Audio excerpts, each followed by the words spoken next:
మనం చదువుకున్న కీర్తనల గ్రంథంలో 40వ కీర్తన 8వ చరణాన్ని మరొకసారి మనం జ్ఞాపకం చేసుకుందాం. 40వ కీర్తన 8వ చరణంలో, నా దేవా నీ చిత్తము నెరవేర్చుట నాకు సంతోషము. చాలండి. నా వెనకాల అందరూ ఈ మాట చెప్తారా? నా వెనకాల చెప్పండి.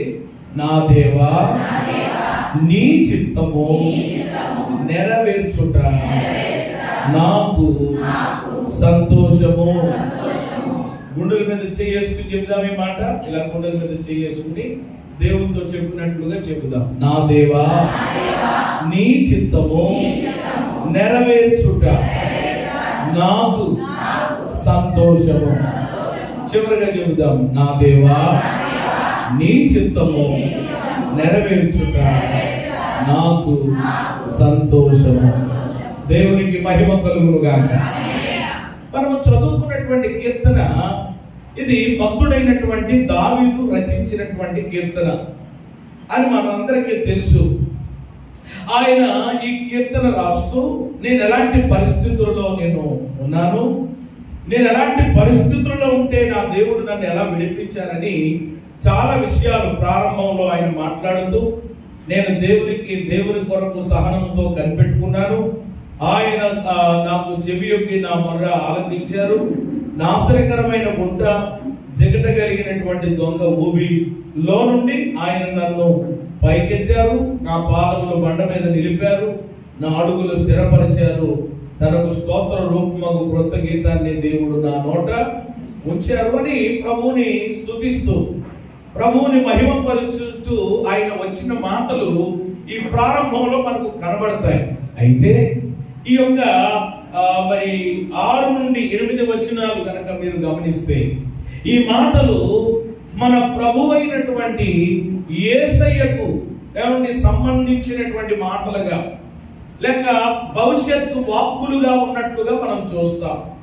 అంటే దావీదులో నుండే ఆత్మదేవుడు ప్రభు అయినటువంటి యేసయ్యను గురించి, అంటే భవిష్యత్తులో జరగబోయేటువంటి దాని గురించి, ఇంకా అప్పటికి ప్రభు అయినటువంటి యేసయ్య లోకానికి వచ్చారా? రాలేదు. ఆయన జన్మించారా? జన్మించలేదు. ఆయన మన కొరకు శిలువ మరణం చేశారా? ఇది జరగలేదు. కానీ ఏమంటే భవిష్యత్తులో ఏది జరగబోతుందో ప్రవచనాత్మకంగా పరిశుద్ధాత్మ దేవుడు ఏమంటే తన భక్తునిలో నుండి యేసయ్యను గురించి నా మాటలు మాట్లాడటం అనేటువంటిది చాలా ఆశ్చర్యకరమైనటువంటి విషయం అని మీరు గమనించాలి. అయితే ప్రియమైన దేవుని బిడ్డలారా, ఇప్పుడు మనము ఈ కీర్తన అంతా కూడా మనము ధ్యానం చేయట్లేదు, కానీ ఈ 40వ కీర్తనలో 8వ చరణాన్ని మనం ఈరోజు ధ్యానం చేయబోతున్నాం. ఇక్కడ ఈ మాట ఏమండి మరి ఎవరి గురించి రాయబడి ఉంది అని అంటే, అది ప్రభు అయినటువంటి యేసయ్యను గురించి అని మీరు అర్థం చేసుకోవాలి. ఆల్రెడీ చాలా మందికి అర్థమయ్యింది అని నేను అనుకుంటున్నాను. అయితే ఈ వచనం, ఈ వాక్యం ప్రియమైన దేవుని బిడ్డలారా, దావీదు జీవితంలో కూడా నెరవేర్చబడింది. ఈ వచనం దావీదు జీవితంలో ఏమైంది? ఏ వచనం అది? నా దేవా నీ చిత్తము నెరవేర్చుట నాకు సంతోషం. అంటే దావీదుకి ఏం సంతోషం? దేవుని చిత్తం నెరవేర్చడం అంటే. ఈరోజు దేవుని పిల్లలుగా మనకి ఏంటి సంతోషం? దేవుని ప్రజలంగా, దేవుని బిడ్డలంగా ఏ విషయంలో మనము సంతోషిస్తున్నాం? చాలా మంది చాలా రకాలుగా సంతోషిస్తారు, చాలా వాటిలో ఆనందిస్తూ ఉంటారు. కొంతమంది ఆహారాన్ని సిద్ధం చేసుకుని, లేక ఎక్కడ మంచి ఆహారం దొరుకుతుందో తెలుసుకుని, ఏమంటే ఆ ఆహారాన్ని సంపాదించుకోవడంలో, లేక దాన్ని తయారు చేసుకోవడంలో, లేక దాన్ని తినడంలో చెప్పండి ఏం చేస్తూ ఉంటారు? సంతోషిస్తూ ఉంటారు. మరికొంతమంది ఏమంటే వస్త్రాల విషయంలో వాళ్ళు సంతోషిస్తూ ఉంటారు.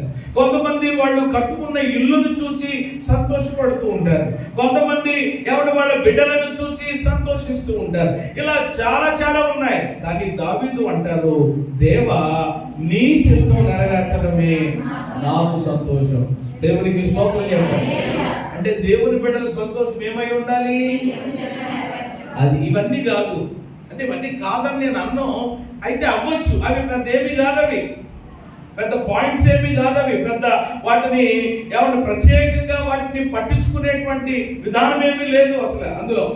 కానీ ఇప్పుడు దేవుని ప్రజలుగా ఆయన రక్తము చేత విమోచించబడిన, ఆయన సొత్తుగా, ఆయన ప్రజలుగా చేయబడినటువంటి మన యొక్క జీవితాల్లో మన సంతోషం ఏమై ఉండాలి అని అంటే ఆయన చిత్తము నెరవేర్చడం. ఆయన చిత్తమును నెరవేర్చడం మనం సంతోషంగా ఆనందంగా భావించాలి. ఈ 8వ వచనం దావీదు విషయంలో నెరవేరింది, అలాగే యేసయ్య జీవితంలో సంపూర్ణంగా నెరవేరింది. దేవునికి మహిమ కలుగునుగా. దావీదు జీవితంలో ఏమైంది? నెరవేరింది. ఏమంటే యేసయ్య జీవితంలోనైతే సంపూర్ణంగా. సంపూర్ణంగా అంటే ఏమంటే ఇంకా ఏ మాత్రం ఎక్కడా కూడా కొంచెం అనేటువంటిది లేదు, ఇంకా ఛాన్స్ లేదు, 100% అనమాట. ఏమంటే దావీదు విషయంలో నెరవేరింది. నెరవేరడం లేదు అనడం లేదు నేను. ఏమంటే దావీదు ఎక్కడో ఒక చోట, ఎందుకంటే దావీదు కూడా ఎవరన్నమాట? హలో, ఎవరండి? మనుషులే కదా. ఆయన మనమైనా. అందుకనే మనము దావీదే 51వ కీర్తనలో అంటారు, నేను పాపములో పుట్టిన వాడను, పాపములోనే నా తల్లి నన్ను గర్భమును ధరించింది. అంటే నేను జన్మదా అని ఒప్పుకుంటున్నాడు కదా. కాబట్టి ఏ వ్యక్తి కూడా, ఏ నరుడు కూడా, ఏ మనిషి కూడా చెప్పండి ఏమి కాలేడు, సంపూర్ణుడు కాలేడు. కేవలం ఈరోజు మనము చేస్తున్నటువంటి భక్తి దేని కొరకు అనంటే మనము సంపూర్ణత లోనికి వెళ్ళడానికి. అందుకని బైబిల్ చెప్తుంది సంపూర్ణులు అనడానికి మనం ఏమవ్వాలంట? సాగిపోవాలి. హల్లెలూయా. మా ఏమవ్వాలండి అంటే ఈరోజు సంపూర్ణత సిద్ధి మనం పొందాలి అని అంటే, సంపూర్ణత అనేటువంటిది మన జీవితంలో ఏమంటే ఫుల్ఫిల్ అవ్వాలి అని అంటే కనుక మనం ఇప్పుడు ఏం చేయాలన్నమాట? వాన వచ్చింది కదా, ఏం చేయకూడదు. వస్తుంది, అది వర్షాకాలం కాబట్టి. ఎండ వస్తుంది, అది కాలములు సమయములు ఎవరి ఆధీనములో ఉన్నాయి. కానీ ఎవరి పరిస్థితులను చూసో, లేక ప్రేమిడి దేవుని బిడ్డలారా వాతావరణ యొక్క పరిస్థితుల్లో, లేక మన కుటుంబంలో కలిగే పరిస్థితుల్లో, ఇంకోటో ఎవడ మనం వాటి వైపు చూసి మన ఆధ్యాత్మిక ఎవరి జీవితంలో మనము ఆగిపోయేటువంటి వారిగా కాకుండా మనం పరిపూర్ణం అవడానికి చెప్పండి ఏమవ్వాలి? సాగిపోవాలి. అలాగున మనము సాగిపోదుము గాక. ఇక్కడ దావీదు యొక్క జీవితాన్ని మనము ఈ రోజు ఆలోచన చేద్దాం. దావీదు ఇక్కడ ఆయన కోరుకుంటున్నారు, నా దేవా నీ చిత్తమే నెరవేర్చడం నాకు సంతోషం. దావీదుకి రకరకాల సంతోషాలు ఉన్నాయి. దావీదు ఆనందించడానికి చాలా సౌకర్యాలు ఉన్నాయి. సుఖవంతమైన విలాసవంతమైనటువంటి లగ్జరీ లైఫ్ ఆయన కలిగి ఉన్నాడు అప్పటికే. కానీ వాటి వేటిలో కూడా ఆయన ఆనందించడం లేదట, వాటి వేటిలో కూడా ఆయన సంతోషించడం లేదు. ఆయన దేవుని యొక్క చిత్తమును నెరవేర్చడమే చెప్పండి ఎలా భావిస్తున్నాడు అనమాట? సంతోషం. దావీదు దేవుని యొక్క చిత్తాన్ని నెరవేర్చినటువంటి వాడిగా ఉన్నాడు. అందుకని ఆ మాట నేను ప్రారంభంలో చెప్పాను. దావీదు ఈ విషయంలో ఈ యొక్క వచనం ఏదైతే ఉందో అది ఆయన జీవితంలో నెరవేరింది. దానికి ఏంటి సాక్ష్యం, దానికి ఏంటి ఆనవాలు అని అంటే, రండి దేవాది దేవుడే దావీదుని గురించి ఇచ్చినటువంటి గొప్ప సాక్ష్యం. ఆ మాట చదువుకుని అక్కడి నుండి మనం దేవుని వాక్యాన్ని నిదానంగా ధ్యానం చేద్దాం. అపోస్తలుల కార్యముల గ్రంథము 13వ అధ్యాయం. బైబిల్ ఉన్న వారు తెరిచి చూడడానికి, మిగిలిన వారు చక్కగా వినడానికి ప్రయత్నించేది. అపోస్తలుల కార్యములు 13వ అధ్యాయము 22వ వాక్యం. తరువాత అతనిని తొలగించి దావీదు వారికి రాజుగా ఏర్పరిచెను. మరియు ఆయన, నేను యెష్యా కుమారుని కనుగొంటిని, అతడు నా ఇష్టానుసారమైనటువంటి మనుషుడు, అతడు నా ఉద్దేశములన్నీ నెరవేర్చునని చెప్పి అతనిని గూర్చి సాక్ష్యం ఇచ్చెను. ఏమిచ్చాను? ఎవరిని గూర్చి? దావీదుని గూర్చి. ఎవరు సాక్ష్యం చెప్తున్నారు? ఎంత అద్భుతం అండి! ఈరోజు మన గురించి ఎవరైనా సాక్ష్యం చెప్పారు అని అంటే నాకు వేరే పరిస్థితి. మన ఫ్యామిలీలో వాళ్ళు సాక్ష్యం చెప్పారు అని అంటే కుటుంబంలో కదండి, మరి ఇంకా కుటుంబంలో వాళ్ళు అలా కాకపోతే ఇంకెలా చెప్తారు అని అనుకోవచ్చు. ఏమంటే ఒకవేళ మన ఊళ్ళో చెప్పారు అని అంటే ఆ వీధిలో, ఆ ఊళ్ళో, ఆ ప్రాంతంలో ఉంటున్నాడు కాబట్టి ఒకవేళ అలా చెప్పకపోతే బాగోదని చెప్పారని అనుకోవచ్చు. అంటే ఒక వ్యక్తి సాక్ష్యం అని అంటే ఏమంటే దాన్ని పెద్దగా మనము తీసుకున్నా తీసుకోకపోయినది వేరే విషయం. కానీ సాక్షాత్తు ఏమంటే దేవాతి దేవుడే, సృష్టికర్త అయినటువంటి దేవుడే, ప్రభు అయినటువంటి యేసయ్య దావీదు గురించి ఏమిస్తున్నాడు చెప్పండి? సాక్ష్యం చెప్తున్నాడు. ఏంటి ఆ సాక్ష్యం అంటే, అతడు నా ఇష్టానుసారుడైనటువంటి మనిషి. దావీదు ఎవరంటండి? దావీదు ఎవరంటండి? దేవునికి ఇష్టానుసారుడు, లేక దేవునికి ఇష్టడు. ఒక మాటలో చెప్పాలంటే దావీదును గూర్చి దేవుడు ఇస్తున్నటువంటి సాక్ష్యంలో ఉన్నటువంటి మాట, అతడు నా ఇష్టానుసారమైనటువంటి మనుషుడు. యెషయా కుమారుడిని నేను కనుగొన్నాను. దేవుడు అంటున్నాడు, నేను కనుగొన్నాను. అతడు ఎవరు అని అంటే నా ఇష్టానుసారుడైనటువంటి మనుషుడు. మనకి ఇష్టమైనటువంటి వారు ఎవరు? కొందరే ఉంటారు ఈ సమాజంలో, ఈ భూమి మీద. మీరు గమనించారో లేదో చూడండి, మనకి ఇష్టమైనటువంటి వారు కొందరే ఉంటారు. ఏమండి అందరూ మనల్ని ఇష్టపడతారా? ఏమండి అందరూ ఇష్టపడతారా? ఓ రకంగా చెప్పాలంటే అందరికీ మనం ఇష్టంగా ఉండగలుగుతామా? అందరికీ ఉండలేము. కొందరికి ఏమంటే కష్టంగా కూడా ఉండే పరిస్థితులు ఉంటాయి మన జీవితంలో. మీరు గమనించినట్లయితే ఏమంటే మనకి ఇష్టమైనటువంటి వారు కొందరే ఉంటారు. ఏమండి అందరూ కాదు. ఏమంటే దేవునికి కూడా ఇష్టమైనటువంటి వారు కొందరున్నారు. ఆ కొందరులో దావీదు ఒకడు. దేవునికి స్తోత్రం చెప్పండి. దేవునికి ఇష్టమైన వారు కూడా ఎవరున్నారట అంటే అందరూ కూడా దేవుడు లోకమునైతే ఏం చేశారు అంటే అందరినీ ఆయన ఏం చేశారు? ప్రేమించారు. అందరినీ ఆయన ఇష్టపడ్డారు. ఆయన అందరికీ ఎవరు చెప్పండి? ఉపకారి. ఆయన అందరికీ ఎవరు చెప్పండి? ప్రభువు. ఆయన అందరికీ ఎవరు చెప్పండి? మేలు చేసే దేవుడు. కానీ ప్రియమైన దేవుని బిడ్డలారా, దేవునికి ఇష్టమైనటువంటి వారు అందరూ కూడా కొందరే. కొరింథీ పత్రికలో అందరూ కొందరు అని భలే ఉంటారు. ఇదివరకు ఎప్పుడో చాలా కాలం క్రిందట ఆ వాక్యం చెప్పాను నేను. అందరూ కొందరు. ఏమండి అందరూ అలాగే ఉండరు.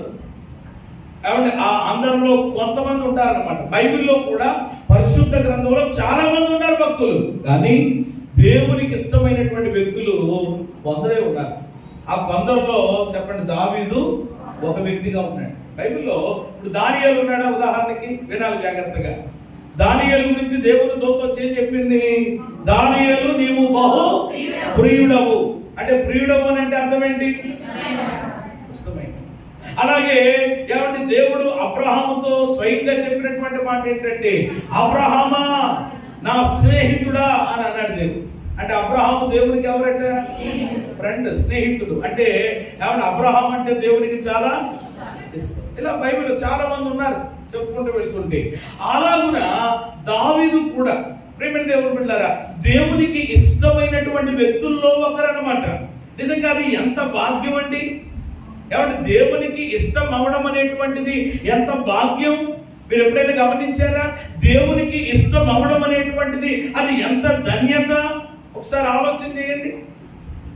ఒకసారి మీరు ఏమైనా గమనించండి మాటలు. ఈ సమాజంలో ఎవరు మనం ఉంటున్నటువంటి ఈ యొక్క సమాజంలో ఎవరైనా గొప్ప స్థితి కలిగినటువంటి వారు, ఎవరైనా ధనవంతులు లేక అధికారులు ఎవరు మనలను ఇష్టపడ్డారనుకోండి, మనల్ని ఏం చేశారు?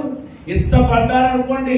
ఏదైనా మీటింగ్కి వెళ్ళినప్పుడు, ఏదైనా కార్యక్రమానికి వెళ్ళినప్పుడు అక్కడ ఎమ్మెల్యే గారు, ఎంపీ గారు, మినిస్టర్ గారు ఎవరో ఒకరు ఏమండి మరి ఆ చాలా మంది ప్రజలు ఉండగా మన దగ్గరికే వచ్చి భుజం మీద చెయ్యేసి బాబు ఎలా ఉన్నావేంటి, అంతా బాగున్నారా అని చెప్పి రా కూర్చో అని ప్రత్యేకంగా నిన్ను గ్యాకేసి ఆయన ప్రక్కన కూర్చోపెట్టుకుని 2 కాఫీ అన్నారనుకో, ఎలా ఉంటది? కూర్చున్నవాడికి ఎలా ఉంటది అనమాట, ఇంకా తేలిపోతూ ఉంటాడు. ఇంక ఇలాగ ఎక్కడెక్కడ కొని ఏమంటే అక్కడ ఉన్న వాళ్ళందరూ ఏం చేస్తూ ఉంటారనమాట. ఇప్పుడు అందరి దృష్టి ఏమవుతుంది అనమాట, అవసరమైతే మీడియా వారు కూడా ఏం చేస్తారనమాట, దీనికి ఎంపీ గారు ప్రత్యేకంగా మనోడిగా కేసు కూర్చోబెట్టుకుని టీ తాగుతున్నారని ఏమండి వాళ్ళ ఫోటోలు ఎలా ఉన్నా కానీ మనోడు ముందు సెల్ ఇచ్చేస్తాడు. మనోడు సెల్ ఇచ్చేసి మా సీఎం రాజు అయితే ముందే ఇచ్చేసి మొబైల్ ఇచ్చేసి అర్జెంట్ గా 2 ఫోటోలు తీసే అని చెప్పి వెంటనే ఆ ఫోటోలు ఎక్కడికి వెళ్ళిపోవాలి, మళ్ళా ఈ ఎంపీ గారితో టీ తాగుతూ, ఈ ఎమ్మెల్యే గారితో కాఫీ తాగుతూ. ఏమంటే ఇప్పుడు అంతా ఇలాగే కదా, ఇప్పుడు అంతా ఎక్కడ కనపడతా ఉంది అని అంటే కనుక ప్రతిదీ స్టేటస్. ఎక్కడట ప్రతిదీ. ఏమంటే మా ఇంట్లో కాసినటువంటి ఏమంటే బీరకాయ ఏమంటే ఇలా ఏమంటే మా ఇంట్లో కాసినటువంటి దొండకాయలు ఏమంటే అన్నీ కూడా ఎక్కడికి వెళ్ళిపోతున్నాయి ఈరోజు. ఏమంటే పబ్లిక్ మొత్తం మన ఇంట్లో ఏం కాసిందో మనం ఏం అవసరమైతే ఆ రోజు గారెలు వేసుకున్న బూరెలు వేసుకున్న అవన్నీ కూడా మొత్తం ఫోటోలు తీసేసి ఈవేళ మేము గారెలో బూరెలు వండుకున్నాం, పలావ చేసుకున్నాం, తింటున్నాము, ఓహో మీరు అందరూ కూడా చూడండి, చూసి ఏం చేయండి, ఆనందించండి. అప్పుడు మాకు బాగా ఇక్కడ చక్కగా అరిగిపోతుంది. కాబట్టి ఈరోజు ప్రతి విషయం కూడా అంటే మనుషులు కోరుకునేటువంటిది. ఆలోచన చేయండి. జస్ట్ నేనేదో ఎవరు మిమ్మల్ని అలాగున దేవుని సన్నిధిలో బెగబెట్టుకుని ఉండకూడదు అన్నట్లుగా చెప్పాను తప్ప ఎవరిష్టం వాళ్ళది అలాగని చెప్పి ప్రతిదీ కూడా అలా పెట్టడం దానివల్ల కూడా ఏమండి సంతోషానికైతే పర్వాలేదు, కానీ వేరే వేరే ఏమండి మరి ఇబ్బంది కలిగేటువంటి పరిస్థితులు కూడా ఉన్నాయి. ఆ విషయంలో కూడా మనం ఏమంటే జాగ్రత్త కలిగి ఉండడం మంచిది. అయితే ప్రియమైన దేవుని బిడ్డలారా, ఇక్కడ ఏదైనా ఒక ఉన్నతమైనటువంటి వ్యక్తి, ఒక అధికారి మనల్ని ఇష్టపడితే దాన్ని ఎలా ఫీల్ అవుతాం మనము? అంటాడేమా ఎవరా బోడి ఆయన వద్దే అని అనుకోం కదా. చాలా అవసరమైతే ఆయనతో దిగిన ఫోటోని ఏం కట్టి ప్రేమ కట్టి మరి ఇంట్లో ఏం చేస్తాం అన్నమాట, వేలాడ తీస్తూ ఉంటాం. ఆలోచించే అంటే ఏమంటే అతడు ఒక ఉన్నతమైన వ్యక్తి కదా, అతడు ఒక ఉన్నతమైనటువంటి అధికారంలో ఉన్నాడు కదా, అతడు ఉన్నతమైనటువంటి స్థితిలో ఉన్నాడు కదా. అలాంటి వ్యక్తి నన్ను చెప్పండి ఏం చేశాడు, ఇష్టపడ్డాడు, నా భుజం మీద ఏమేశాడు, చెయ్యేశాడు, నాతో కలిసి ఏం చేశాడు, భోజనం చేశాడు అని మనకి ఏం కలుగుతుంది, సంతోషం, సంబరం. మరి నేనంటాను ప్రియమైన దేవుని బిడ్డలారా, ఒక 5 ఏళ్ళు ఒక 6 ఏళ్ళు పనిచేసేటువంటి ఒక అధికారం, లేకపోతే ప్రియమైన దేవుని బిడ్డలారా కొన్ని 1 లక్షల కోట్ల రూపాయలు కలిగినటువంటి ఒక మనిషి, ఒక వ్యక్తి అలా నేను ఇష్టపడితే నీకు అంత సంతోషంగా ఫీల్ అయిపోతున్నావే? ఏమండి మా మా మా మేనల్లుడు ఎవరో తెలుసా, లేకపోతే మా బ్రదర్ ఎవరో తెలుసా, లేకపోతే మా యొక్క పెదనాన్న గారు ఎవరో తెలుసా అని ఎవరైనా మన యొక్క మరి ఫ్యామిలీస్ లో ఒక మంచి స్థితిలో ఉన్నటువంటి వాళ్ళు ఉంటే వాళ్ళ గురించి మనము గొప్పగా ఏమన్నా మనం చెప్పుకుంటాం. అలాంటిది ప్రియమైన దేవుని బిడ్డలారా, ఈ భూమిని ఆకాశమును దాని అందరి సమస్తమును కలగజేసినటువంటి ఆ దేవుడే నిన్ను ఇష్టపడితే, దేవునికి స్తోత్రం చెప్పండి. ఎవరు ఇష్టపడితే, సాక్షాత్తు సృష్టికర్త అయినటువంటి దేవుడే ఏమంటే ఇష్టపడితే ఇంకెంత సంబరపడాలండి దావీదు, ఇంకెంత సంతోషపడాలండి దావీదు. కాబట్టి ప్రియమైన దేవుని బిడ్డలారా, దేవుడే దావీదు గురించి చెప్తున్నటువంటి మాట, అతడు ఎవరు అనంటే నా ఇష్టానుసారమైన, నాకు ఇష్టడు అంటున్నాడు. దావీదు అంటే నాకు చాలా ఇష్టం. ఈ 2 భలే ఉంటాయండి నిజంగా. ఏమంటే దేవునికి దావీదు అంటే చాలా ఇష్టం, దావీదుకి కూడా దేవుడు అంటే ఇంకా ఇష్టం, చాలా ఇష్టం, మామూలు ఇష్టం కాదనమాట. ఈరోజు ప్రియమైన దేవుని బిడ్డలారా, ఆ విధానాన్ని మన జీవితంలో ఎందుకు మనము కలిగి ఉండకూడదు? ఇంతకీ ఎందుకు దావీదు అంటే దేవునికి ఇష్టం? దావీదు అంటే అసలు దేవుడు ఎందుకు ఇష్టపడుతున్నాడు? మనం ఎవరినైనా ఇష్టపడుతున్నాం అనుకోండి, మనం ఎవరినైనా ప్రేమిస్తున్నాం అనుకోండి, వారికి ఏమంటే ఏదైనా మన ఇంట్లో చేసుకున్నటువంటిది కానీ లేక మనకి ఏదైనా కలిగింది కానీ వాళ్ళకి మనం పెడుతున్నామంటే వాళ్ళు ఇష్టపడుతున్నామనే కదా. ఎవరు వాళ్ళు ఇష్టపడుతున్నామంటే ఏదో కారణం ఉంటుంది. వాళ్ళ యథార్థమైనటువంటి మనసు లేక నమ్మకత్వము మన ఎడల చూపించేటువంటి ఏదో సంథింగ్ ఉంటుంది. మరి ఇప్పుడు దావీదును దేవుడు ఇష్టపడడానికి ఏంటి కారణం? ఎందుకు దావీదు అంటే దేవునికి ఇష్టం అని అంటే బైబిల్లో ఎన్నో విషయాలు మీరు ధ్యానం చేయొచ్చు. ఎన్నో సంగతులు మనము దావీదు గురించి ఏమండి అనేక మాటలు మనము ఏమండి స్టడీ చేసాం, అనేక సార్లు అనేక విషయాలు నేర్చుకున్నాం. ఇప్పుడు నేను అవి ఏమీ చెప్పడం లేదు. ఇప్పుడు అవేమి దావీదు ఏమంటే ప్రార్థించేవాడని, లేక దావీదు ఆరాధించేవాడని, దావీదు దేవుని ఎడల భయభక్తులకి ఎన్నో ఉన్నాయి చెప్పడానికి. అవేమి నేను వెళ్ళడం లేదు. ఎవడు వాటి ఎక్కడికి కూడా నేను వాటిని గురించి నేను మాట్లాడటం లేదు. కానీ అదే వచ్చిన మరలా కంటిన్యూ చేయండి. అతడు నా ఇష్టానుసారమైనటువంటి మనుష్యుడు. ఆ తర్వాత మాట, అతడు నా ఉద్దేశములన్నీ నెరవేర్చునని చెప్పి అతనిని గురించి సాక్ష్యం ఇచ్చాడు. దావీదంటే దేవునికి ఎందుకు ఇష్టం? దావీదును దేవుడు ఇష్టపడడానికి గల కారణం ఏమిటి అనంటే అక్కడే రాయబడి ఉంది. దావీదట దేవుని యొక్క ఉద్దేశములను నెరవేర్చేవాడట. చేతులెత్తి స్తోత్రం చెప్పండి. ఆమేన్, హల్లెలూయా. అమ్మా, దేవుని ఉద్దేశములను ఏం చేసేవాడు? నెరవేర్చేవాడు. దావీదంటే దేవునికి ఎందుకు అంత ఇష్టం? దావీదంటే దేవునికి ఎందుకు అంత ప్రేమ అని కనుక మనం ఆలోచన చేస్తే, దావీదు దేవుని ఉద్దేశములను నెరవేర్చేటువంటి వాడు. దేవుని ఉద్దేశములంటే ఆల్రెడీ ఇందాక మనం మూలవాక్యం చదువుకున్నాం. నా దేవా నీ చిత్తం నెరవేర్చుడు నాకు. దేవుని ఉద్దేశాలు అని అంటే దేవుని చిత్తం. దేవుని ఉద్దేశాలు అని అంటే దేవుని చిత్తం. అంటే ఇప్పుడు దేవుని ఉద్దేశములు నెరవేర్చువాడు అని అంటే దావీదు ఏమి జరిగించువాడు? దేవుని చిత్తమును జరిగించువాడు. దేవుని చిత్తం చేయడం అని అంటే దావీదుకి అది చాలా ఆనందం అంట. ఏమంటే దేవుని చిత్తానికి వ్యతిరేకంగా ఎక్కడ ఆయన అడుగులు వేయడానికి అతడు ఇష్టపడడు. ప్రియమైన దేవుని బిడ్డలారా, ఇంతకీ ఏమంటే దేవుని యొక్క ఉద్దేశములు ఏమిటి? వాటిని మనం ఈరోజు ధ్యానం చేయబోతున్నాం. ఇప్పుడు దేవుని ఉద్దేశములు అంటే దేవుని చిత్తం. ఏమండి, దేవుని ఉద్దేశములు ఏమై ఉంటాయి? దేవుని ఉద్దేశములు ఏమై ఉంటాయి? అదే దేవుని ఉద్దేశాలంటే దేవుని చిత్తం. ఏమై ఉంటుంది దేవుని చిత్తం? అది ఏంటో మనం ఎరిగి, ప్రియమైన దేవుని బిడ్డలారా, ఇప్పుడు దావీదులో నుండి మనము దేవాతి దేవునిలో నుండి అలాగే దావీదు కోణంలో నుండి కూడా మనము ఈ రెండు కంపేర్ చేసి చూద్దాం అన్నమాట. అంటే దేవుని ఉద్దేశమే చెప్పండి, ఎవరి ఉద్దేశం అన్నమాట? దావీదు ఉద్దేశం. అంటే ఇప్పుడు దావీదు దేవుని ఉద్దేశమును నెరవేర్చేవాడు. ఇప్పుడు దేవుని ఉద్దేశాలు ఏంటో ముందు మనకు తెలియాలి కదా. అంటే దేవుని చిత్తం మనకేంటో తెలియాలి కదా. తెలిసినప్పుడే ఆ చిత్తాన్ని మనం ఏం చేయగలుగుతాం? నెరవేర్చగలుగుతాం. దేవుడు తన చిత్తాన్ని, దేవుడు తన ఉద్దేశాన్ని ఆయన ప్రజలకు తప్పకుండా ఏం చేస్తాడు చెప్పండి. కొందరు అంటారు, ఏమోనండి నాకు అర్థం కావట్లేదు. నిజంగా దేవుడు తన చిత్తాన్ని కనుక బయలుపరిస్తే, దేవుడు తన చిత్తాన్ని కనుక తెలియజేస్తే నేను ఖచ్చితంగా ఆ విధంగా అడుగులు వేయాలనుకుంటున్నానండి అని అంటారు. తప్పకుండా మనం ఆరాధించేటువంటి దేవుడు ఎవడు తన చిత్తమును ఆయన ప్రజలకు తెలియజేస్తాడు. ఆయన చిత్తాన్ని మనకు బయలుపరచడానికే, ఆయన చిత్తాన్ని ఎవరిని నేర్పించడానికి, ఎవరిని తెలియచేయడానికి దేవుడు, ప్రియమైన దేవుడు బిడ్డలారా, మనందరికి ఏమిచ్చాడు అని అంటే ఇదిగో మన చేతుల్లో ఏం పెట్టాడు అనమాట. అది ఇప్పుడు దేవుని చిత్తమును మనకు తెలియచేసేది, దేవుని చిత్తాన్ని మనకు నేర్పించేది ఏమిటి అని అంటే కనుక దేవుని వాక్యమే. దేవునికి మహిమ కలుగునుగా. కాబట్టి దావీదు అంటే దేవునికి ఇష్టం. ఎందుకు దావీదు అంటే దేవునికి ఇష్టం అంటే అతడు దేవుని ఉద్దేశములను నెరవేర్చేటువంటి వాడు. ఉదాహరణకి ఒక తల్లికి 4 పిల్లలు ఉన్నారనుకోండి. ఒక తల్లికి 4 పిల్లలు ఉన్నారు. 4 పిల్లలు ఎడల ఎవరు ఒకే విధంగా ఆ తల్లి ప్రేమ ఉంటుందా అని అంటే మాట్లాడరే. 4 మీద ఒకేలా ఉంటుందా?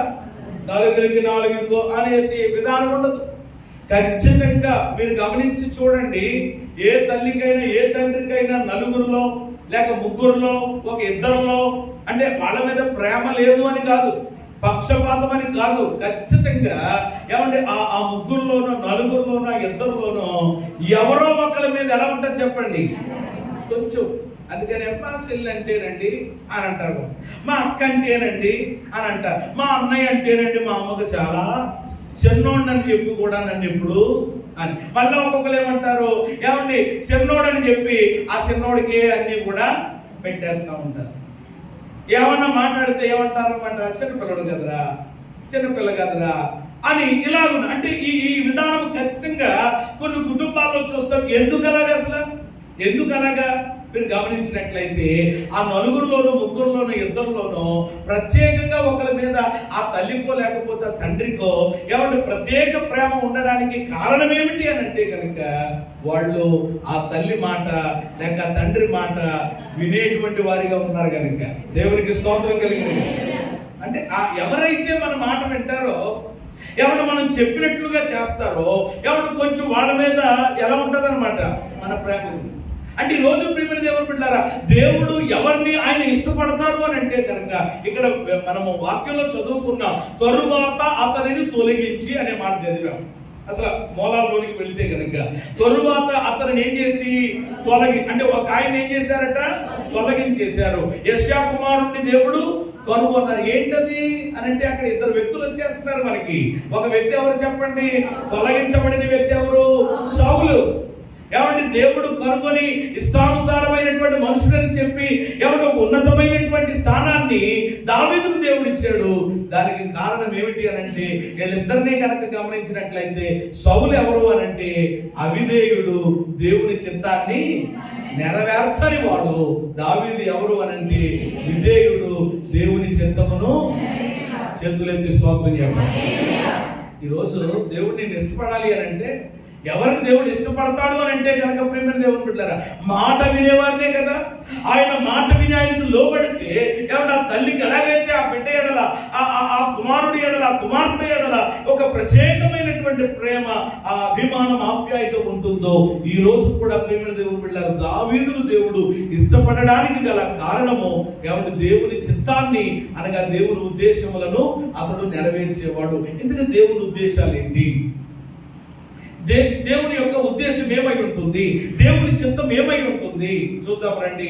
మొదటి మాట, ఎక్కువ విషయాలు నేను చెప్పను, 3 మాటలు చెప్పి నా వర్తమానాన్ని నేను ముగిస్తాను. మత్తయి సువార్త మొట్టమొదటిది, దేవుని ఉద్దేశం ఏంటి, దేవుని చిత్తం ఏంటి. మత్తయి సువార్త 18వ అధ్యాయము 14వ వాక్యం చదువుకుందాం.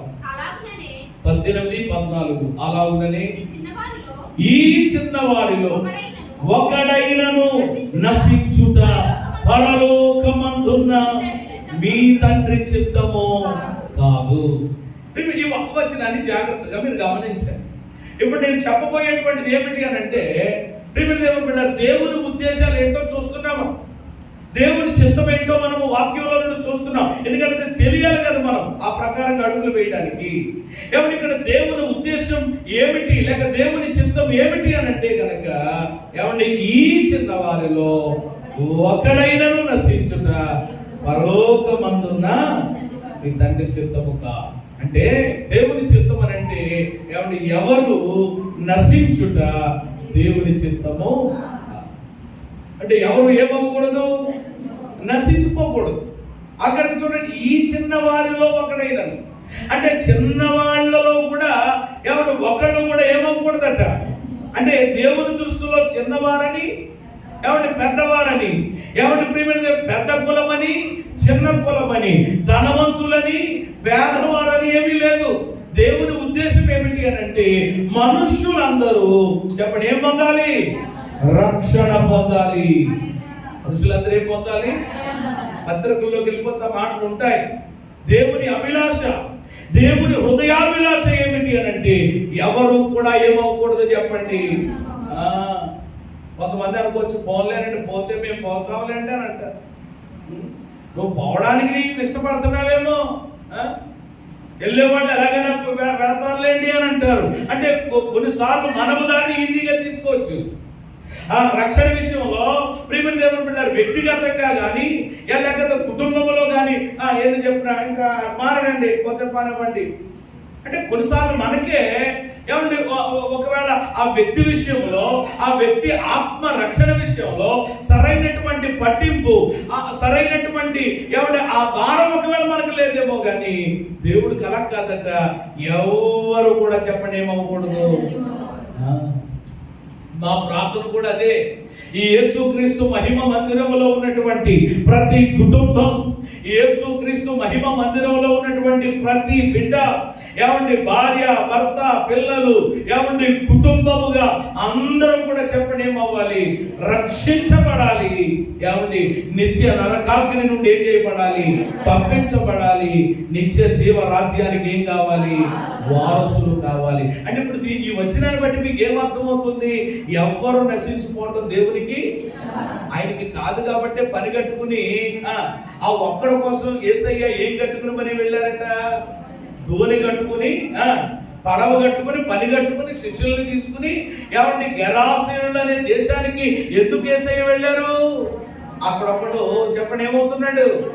అపవిత్రాత్మ శక్తుల చేత అందరూ వాడిని ఏం చేశారు? వదిలేశారు. ఇంట్లో వాళ్ళే వదిలేశారు. కానీ యేసయ్య విడిచిపెట్టలేకపోయారు. ఏమండి అక్కడ కొన్ని వేల పందులు ఏమైనాయి అంట? వాక్యం తెలుసుకుని మాట్లాడండి. కొన్ని వేల పందులు ఏమైనాయి? చనిపోయినాయి, మరణించాయి. కానీ ఆ వ్యక్తి మరణించడానికి, ఆ వ్యక్తి తప్పిపోవడానికి, ఆ వ్యక్తి నశించిపోవడానికి దేవుడికి దేవుడు మనసు తెలియాలి మనకి. కొన్నిసార్లు అక్కడ గురించి ఏమి వెళ్తావులండి? యేసయ్య అలా అనుకోడు. ఆ ఒక్కడైనా దేవునికి కావాలి ప్రియమైన. అంటే దేవుని ఉద్దేశం ఎవరు ఏమవ్వకూడదు. అర్థమైంది కదా? ఇప్పుడు దావీదు దగ్గరికి రండి. 71వ కీర్తన అది చెప్పడానికి ఆ మాట చదివించారు. ప్రియమైన దేవుడు 71వ కీర్తన 18వ చరణం స్పీడ్ గా ఉన్నా. దేవా వచ్చు తరమునకు నీ బాహుబలమును గూర్చి, పుట్టబోవు వారందరికీ నీ శౌర్యమును గూర్చి నేను తెలియచెప్పునట్లు తల నెరిసి వృద్ధుడనై ఉండు వరకు నన్ను విడువకుము. అబ్బా ఎంత అద్భుతమైనటువంటి ప్రార్థన అండి! ఎంత అద్భుతమైనటువంటి ఏమంటే మనసు అండి దావీదుది. చదివారా? ఆ వాక్యాన్ని మీ కళ్ళతో నిదానంగా చూసారా? మరొకసారి ఆ వాక్యాన్ని మీరు చూస్తూ ఎవరికి వాళ్ళు చదువుకోండి. దేవా వచ్చు తరమునకు నీ బాహుబలాన్ని గూర్చి, పుట్టబోయే వారందరికీ నీ శౌర్యాన్ని గూర్చి నేను తెలియజెప్పునట్లు తల నెరసి వృద్ధుడనై ఉండు వరకు నన్ను ఏం చేయొద్దు అంటున్నాడు? విడవద్దు అంటున్నాడు. ఎందుకు విడవద్దు అంటున్నాడు? ఏం చేయాలంట? దావీదు తప్పనేంటంట? దావీదు మనసు ఏంటంట? ఏమంటే ఇల్లు మీద ఇల్లు కట్టేయాలనా? ఏమంటే బంగారం మీద బంగారం కొనేయాలనా? బంగారం రేటు తగ్గిందని. ప్రియమైన దేవుడు పిల్లారా, ఏమంటే పొలం కొనలు అప్పటికే ఉన్నాయి. అప్పటికే బోళ్ళని దేవుడు ఇచ్చాడే. కానీ దావీదు యొక్క మనసు, దావీదు ఆశ, దావీదు ఉద్దేశం వీటి వేది మీద లేదు. ఆయన కోరిక, ఆయన తపన ఏమిటి అని అంటే ఏమంటే దేవుడు ఎలాగైతే ఎవరు ఏమైపోకూడదు, నశించుకోకూడదని దేవుడు ఎవరు మనసు కలిగి ఉన్నప్పుడు దావీదు కూడా ఏమనుకున్నాడంటే వచ్చు తరానికి, ఏ తరానికి? రాబోయే తరానికి ప్రభువా అయ్యా నీ బలమేంటో, నీ శౌర్యమేంటో, నీ గొప్పతనమేంటో, నీ మహిమేంటో, నీవేమై ఉన్నావో వాళ్ళకి తెలియజెప్పే వరకు కూడా నా తెల నెరిసి వృద్ధుడనై ఉండే వరకు దయచేసి నన్ను విడవద్దయ్యా, నన్ను విడిచిపెట్టొద్దయ్యా. నీ ప్రేమల గురించి వాళ్ళకి ఏం చేస్తానయ్యా? తెలియజేస్తానయ్యా. నీ గొప్పతనాన్ని గురించి వాళ్ళకి ఏం చేస్తానయ్యా? ప్రకటిస్తానయ్యా. అంటే ఇప్పుడు మీకు అర్థం కావాలి ఎవరి దేవుని ఉద్దేశమే. ఎవరి ఉద్దేశం? దావీదు ఉద్దేశం. ఈరోజు ప్రియమైన దేవుని బిడ్డలారా, దేవుని ఉద్దేశాలు మన ఉద్దేశాలుగా మారాలి. అంటే దేవుని మనస్సు ఏమై ఉందో అదే మనస్సు చెప్పడం మనం కూడా. అందుకనే కదా క్రీస్తు యేసునకు కలిగినటువంటి మనసు మీరును. మరి యేసయ్య మనసు ఏంటి? యేసయ్య మనసు ఏంటి? ఇప్పుడే చెప్పాను కదమ్మా, ఎవరు కూడా ఏమవ్వకూడదు, నశించిపోకూడదు. మరి ఈరోజు ఆ భారం ఉందా మనలో? ఎవడలా పోతే మనకేంటండి? ఎవడలా పోతే మనం ఏం చేస్తామండి? పాస్టర్ గారు మీరు చెప్పేది మీరు చెప్తారు, మీరు చేసేది మనం మార్చలేమండి ఇంకా అని విడిచిపెట్టేద్దామా? ఏమంటే ప్రకటించడం మానేద్దామా? ప్రార్థన చేయడం మానేద్దామా? ప్రయాసపడడం మానేద్దామా? లేదు. ప్రియమైన దేవుడు, ఈ రోజు దేవుని పిల్లలుగా, దేవునికి ఇష్టమైనటువంటి బిడ్డలుగా మనం ఉండాలి అని అంటే కనుక దేవుని చిత్తం ఏంటో మనం తెలుసుకోవాలి. దేవుని చిత్తం ఏమిటి అని అంటే ప్రియమైన దేవుడు బిడ్డలారా, ఎవరు ఏమవ్వకూడదు, నశించకూడదు. దావీదు మనసులో కూడా అదే ఆలోచన. దావీదు యొక్క మనసులో అదే మెదులుతుంది. వచ్చే తరానికి నిన్ను గురించి చెప్పాలయ్యా, వచ్చేటువంటి తరానికి నీ యొక్క ప్రభావాన్ని గురించి చెప్పాలయ్యా, నీ శౌర్యాన్ని గురించి చెప్పాలయ్యా. ఈరోజు ఈ ఆశ మనకుందా? ఏదో 4 రూపాయలు సంపాదించుకున్నాం, 4 రాళ్ళు వెనకాల వేసుకోవాలి ఏదో అని ఈ తప్పనే తప్ప ఏమంటే ఈ విధానమే తప్ప ప్రియమైన దేవుని బిడ్డలారా, అయ్యో నా బంధువుల్లో ఇంకా దేవుని ఎరగనటువంటి ప్రజలు చాలా మంది ఉన్నారు, నా స్నేహితుల్లో చాలా మంది దేవుని ఎరగనటువంటి ప్రజలు ఉన్నారు, నా కొలీగ్స్ లో చాలా మంది ఉన్నారు, నేను పనిచేసేటువంటి స్థలంలో చాలా మంది ఉన్నారు, నా ఊళ్ళో చాలా మంది ఉన్నారు, నా వీధిలో చాలా మంది ఉన్నారు, నా ప్రాంతంలో చాలా మంది ఉన్నారు. అయ్యో నా కళ్ళెదురుగుండా వీళ్ళు నశించిపోతుంటుంది, అయ్యో నా కళ్ళ ముందే వీళ్ళు ఈ యొక్క లోకాన్ని విడిచి వాళ్ళు భయంకరమైనటువంటి ఆ యాత్రకరమైనటువంటి స్థలానికి వెళ్ళిపోతూ ఉంటుంటే ఎలా? నేను దేవుని యొక్క ప్రేమను వాళ్ళకి ఎలా తెలియచేయాలి? ఏ విధంగా నేను దేవుని యొక్క ఏమంటే రాజ్య వ్యాప్తిలో ఆయన యొక్క చేతిలో ఒక పాత్రగా నేను వాడబడాలి? 10 మందితో కలిసి దేవుని యొక్క మాటలు ప్రకటించడానికి సువార్త ఏమంటే ప్రకటనలో నేను ముందుకు వెళ్ళాలా? లేకపోతే ఒకవేళ అలా కుదరకపోయినా కనీసం ప్రభువా మా యొక్క గ్రామాన్ని మా ప్రాంతాన్ని దర్శించు రక్షించు నాయన అని చెప్పి కనీసం భారం కలిగి దేవుని సన్నిధిలో ఏమంటే నేను ప్రార్థన చేయాలి. ఏం చేయాలి అసలు? ఎలాగా ఇవన్నీ చేయాలి అని అంటే ప్రియమైన దేవుని బిడ్డలారా, గుండెల్లో హృదయంలో చెప్పని ఏముండాలన్నమాట? భారం ఉండాలి. చెప్పని ఏముండాలి? భారం లేనిదే ఏమి రాదు. భారం లేనిదే అడుగులు వేయలేం, భారం లేనిదే ఏమంటే ప్రార్థన చేయలేం, భారం లేనిదే ఏమీ కూడా చేసుకుంటారులే పనేదో. మనకి ఈరోజు ఇలాగనుకునే వాళ్ళు చాలా మంది. కనీసం నీ కుటుంబం విషయంలో నీవు కేర్ తీసుకోకపోతే, కనీసం నీ యొక్క బంధువుల విషయంలో, నీ స్నేహితుల విషయంలో కూడా ఆ విధానం లేకపోతే ఎలా చెప్పండి? జాన్ నాక్స్ అనేటువంటి ఒక భక్తుడు ఉన్నాడు. జాన్ నాక్స్ ఆయన పేరు. స్కాట్లాండ్ దేశంలో ప్రియమైన దేవుని బిడ్డలారా, ఒక మిషనరీగా ఆయన వెళ్ళినప్పుడు ఆయన ఇలాగ అన్నాడంట దేవుడిని. ఆయన ఇలాగ ప్రార్థన చేశాడట. ఏమనంటే, ప్రభువా నాకు స్కాట్లాండ్ దేశాన్ని నీ కొరకు సంపాదించాలని ఆశపడుతున్నాను, స్కాట్లాండ్ దేశాన్ని నాకు ఇవ్వు, లేకపోతే నా ప్రాణాన్ని తీసుకో అన్నాడంట. ఏం తీసుకోమన్నాడండి? ప్రభువా ఈ స్కాట్లాండ్ దేశాన్ని నీ కొరకు ఏం చేయాలనుకుంటున్నాను? సంపాదించాలనుకుంటున్నాను. ఈ ప్రజలందరూ నీ వైపు తిరగాలని ఆశపడుతున్నాను, రక్షణ పొందాలని ఆశపడుతున్నాను. స్కాట్లాండ్ దేశం నీ కొరకు నాకు ఇవ్వు నాయన, లేకపోతే ఈ ప్రాణాన్ని ఎందుకు? నేను ఉంటున్నటువంటి నా ప్రాంతాన్ని నీ కొరకు నేను రక్షించుకోకపోతే ఇంక నేను బ్రతికేందుకు ప్రభా తీసేసుకో అన్నాడంట. ఆయన భారాన్ని ఎరిగినటువంటి దేవుడు ప్రియమైన దేవుడు బిడ్డలారా, ఎవరిని జాన్ నాక్స్ ని బలపరిచాడు. ఆయన మిషనరీగా చేస్తున్నటువంటి సమయంలో దేవుడు అద్భుతమైనటువంటి ఉద్యమం అన్నమాట. ఎంత గొప్ప ఉద్యమం అంటే ఆయన తరములోనే, ఆయన టైంలోనే సినిమా హాల్ అన్ని చెప్పండి ఏమైపోయినాయి అంట, క్లోజ్ అయిపోయినాయి అంట. బ్రాందీ షాపులన్నీ ఏమైపోయినాయి అంట, ఎవరి పప్పులన్నీ ఏమైనాయి అంట, మొత్తం అన్ని. అలా ఇక్కడ ఉన్నారా మీరు? కారణం అవన్నీ మామూలుగా మూతపడడానికి అవకాశం ఉందా? ఆలోచించి అలాగ అవన్నీ మూతపడిపోయి ఎవరి ప్రార్థనా మందిరాలట. ప్రార్థనా మందిరాలు ప్రియమైన దేవుని బిడ్డలారా, ప్రజలు కూర్చోవడానికి కూడా చెప్పండి ఏముండేది కదట. నిలబడి దేవుని వాక్యం వినేవారట, నిలబడి. ప్రియమైన దేవుని బిడ్డలారా, అంటే గొప్ప ఉద్యమము జాన్ నాక్స్ ఆ టైంలో వచ్చింది. కారణం ఏంటంటే ఆయన గుండెల్లో చెప్పండి ఏముంది? మరి నీకు భారం ఏంటి? మనకు భారం ఏది? ఏమో వండుకున్నామా, ఏమండి తిన్నామా, తెల్లారిందా, మళ్ళా ఏదో చేసామా, ఇదే తప్ప ఏమండి నశించు ఆత్మల కొరకైనటువంటి భారం. ఆ భారం ఉంటే ఏదో ఒకటి కనీసం ప్రార్థించడమా, ఎలాగునా ఆ పరిచర్య కొరకు ఏ విధంగా ఏమండి సహకరించాలి, ముందుకు వేయాలి. దేవుడే ద్వారాలు తెరుస్తారు మీ ద్వారా. ఏమంటే ప్రియమైన కనీసం అంటే సంవత్సరంలోనంటండి రక్షించబడినటువంటి ప్రతి విశ్వాసి ద్వారా ఒక్కొక్కరు ఏమండి సంవత్సరంలో కనీసం ప్రియమైన దేవుని బిడ్డలారా కొన్ని ఆత్మలనైనా చెప్పండి ఏం చేయాలంట? సంపాదించాలంట ప్రభు కొరకు. కనీసం ఒక్క ఆత్మనైనా చెప్పండి ఏం చేయాలి? కొన్ని 10 మందిని పక్కనట్టు 10 మందిలో దశభాగం లాగా ఒక్క వ్యక్తినైనా చెప్పండి ఏం చేయాలి? మనం అలా ఉండదు. అగ్నిలో ఒక కొరువులాగా అనమాట. అగ్నిలో నుండి ఒక కొరువులాగా మనం బయటికి తీయబడినట్లుగా ఏదో మనది అంతే. ఇంకా మిగతా వాళ్ళ పట్టింపు విధానము ఉండదు. ప్రియమైన దేవుని బిడ్డలారా, దేవుని ఇష్టం లేక దేవుని చిత్తం ఏమిటి అని అంటే ఎవరు కూడా ఏమవ్వకూడదు. అంతటా అందరూ ఏమవ్వాలి? రక్షించబడాలి, మారు మనసు పొందాలి. దావీదు ఉద్దేశం కూడా అదే. అంటే దేవుని ఉద్దేశమే చెప్పండి ఎవరి ఉద్దేశం?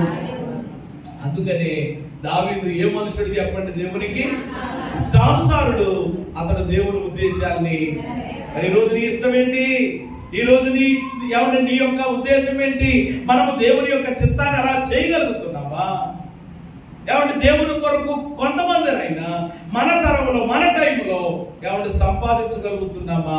ఆ ఆత్మల భారాన్ని ఈరోజు మనం కలిగి ఉన్నామా? పరిశీలన చేసుకుంటాం. రెండో మాట దగ్గరికి వెళ్దాం రండి. రెండో మాట కూడా నేను చూపిస్తాను. అపోస్తలుడైన పౌలు తెస్సలోనికీయులకు రాసినటువంటి మొదటి పత్రిక 5వ అధ్యాయము 18వ వాక్యం.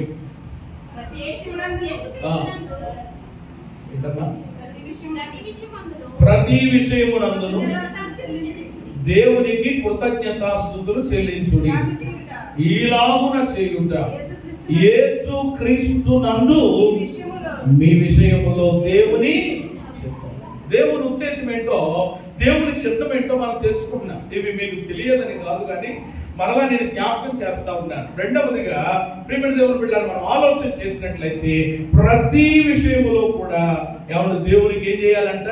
కృతజ్ఞతాస్తుతులు చెల్లించాలి. చెప్పండి, ఏం చెల్లించాలి? అనండి అందరూ సరి మాట. ఏ స్తుతులు? కృతజ్ఞతాస్తుతులు. ఎప్పుడు? ప్రతి విషయంలో, ఎవ్రీథింగ్ అన్నమాట. చాలా మంది చూడండి, కృతజ్ఞతాస్తుతులు, థాంక్స్ గివింగ్ ఎప్పుడు కలిగి ఉంటారు?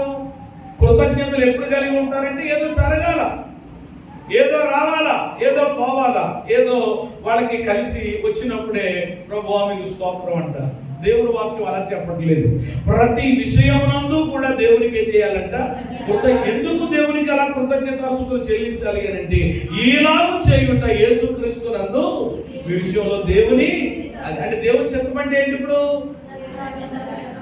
కృతజ్ఞతాస్తుతులు చెల్లించడం. ఇది దావీదు వైపు నుంచి చూద్దాం. మళ్ళా ప్రతిదీ దావీదు కంపేర్ చేసుకోవాలి కదా, అప్పుడు అర్థమవుతుంది కదా అతను దేవుని ఉద్దేశాలు నెరవేర్చేవాడు లేదో.